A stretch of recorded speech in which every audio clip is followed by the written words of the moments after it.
Hello, I'm out here kind of afloat, trying to stay connected.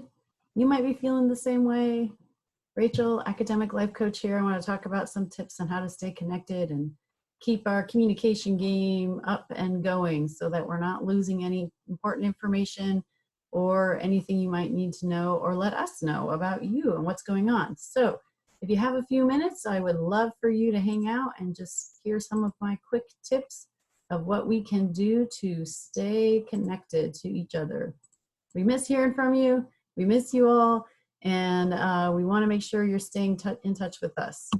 So real quick, we've got emails, right? We've got phone calls and texts. We've got Zoom classes and websites. There's a lot that's being put on your plate right now.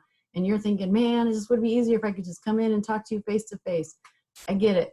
That sometimes is easier than any of these things. But for right now, we've got to use these tools. So how do we use them well? Let's talk about email. Do you have an email account? If you have an email account, please, please, please check it. We are probably trying to reach out to you through that email account.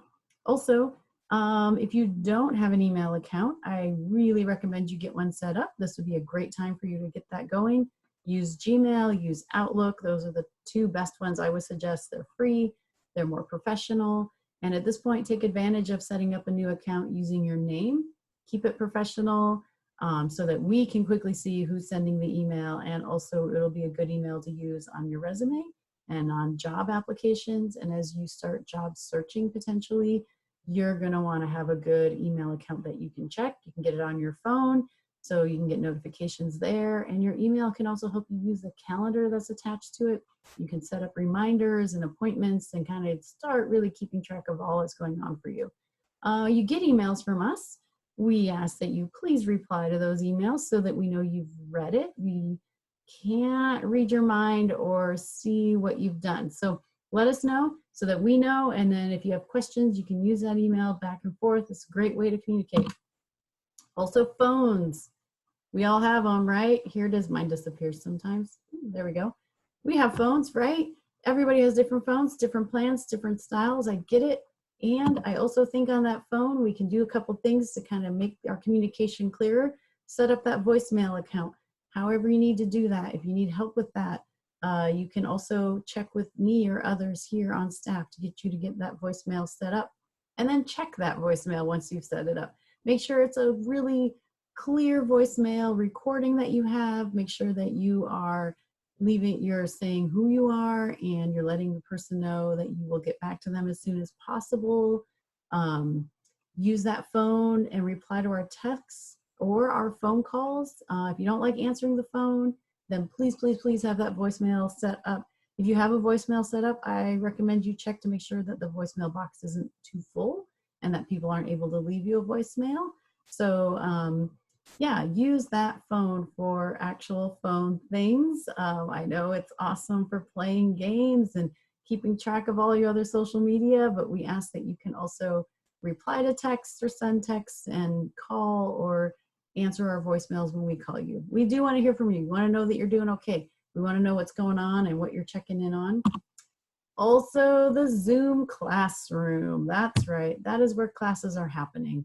That Zoom classroom link is on our website, opendorspokane.com. It's right there. You can scroll down, see the schedule. You click on that Zoom link and it's going to take you right into the classroom. Here's a couple tips to kind of use your Zoom well. Arrive a couple minutes early. You'll be put in a waiting room. When you're in that waiting room, you'll get put into the meeting and class as soon as possible. You can keep your microphone muted. I highly recommend that, and it may not be an option to unmute until the end of class so that we're not picking up any background noise on your end. And you do not have to show your video if you don't want to. If you want to show your little thumbnail like you're seeing that I'm doing right here, you can, but you can also not have your video showing. It just looks different, and it might be less distracting as everyone's in class. Also, use that chat box for questions and comments. That chat box is going to be probably down at the bottom. There's going to be an area where you can like mute your microphone and show your video, and there's going to be a chat option. And in that chat box, you can put questions and comments in. You can put them to everyone, or you can select who you want to chat with, who's in that meeting or that classroom. So just be aware of those tools that you can use in that Zoom classroom. You do not have to download Zoom on your phone or computer to attend these classes. You click the link on the website, it's going to take you directly to that class. So just keep that in mind as well.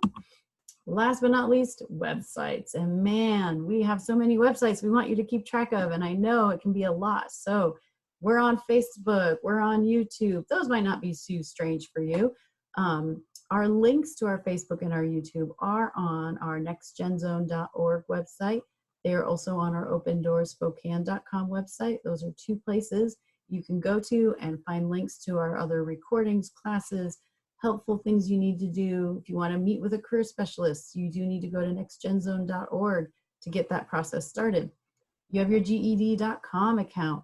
You have other things like the WorkSourceWA.com account that we've asked you to set up. Keep track of those passwords, keep track of those websites. If you're using a computer or laptop, you can maybe save those in a bookmarks so that you can go to them quickly, and maybe save your passwords. If it's on your phone, you could probably do the same thing or something similar to keep track of those websites as well. So if you need help with any of these ways to stay in touch with us, if you need help with setting up these accounts, if you need help with setting up a email, if you need help setting up a voicemail, we're here to help you with that. So please, please, please reach out to us. We would love to talk with you more about it. We don't want to lose touch with you guys. Everything is virtual, and that might seem really strange and hard to keep track of, but we are here still, and we really want to hear from you. So thank you for taking a couple minutes to talk about some tips, and reach out to us and let us know how you are doing. Have a great rest of your week.